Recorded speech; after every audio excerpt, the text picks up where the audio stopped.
And so something was activated in Adam. Adam went on to say, you know, I did this and I did that, and I was naked and I covered myself. And then God asked him the question, who told you you were naked? Where did you get that information from? And what God was pointing to in Adam was something got activated, because when he was in innocence, he just was innocent.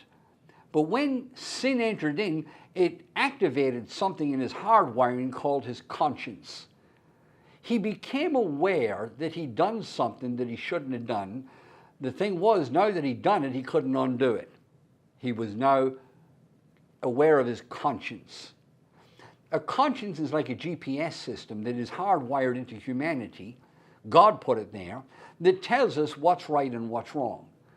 It's like a GPS system that points out where we should go, but because we're free will beings, it doesn't make us go there, it just tells us that we can, or that we should. And so it's that ability to know right and wrong.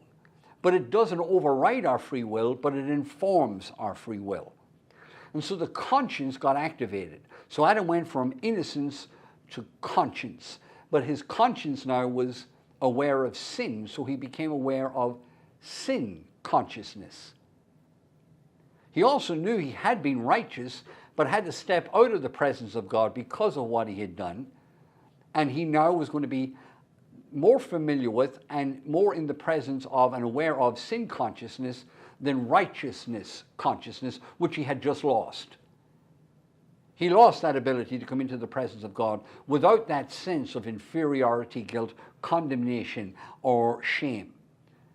He couldn't undo that. So let me say this. Sin does not affect God. He's an almighty God. Sin doesn't affect God at all. But sin affects man.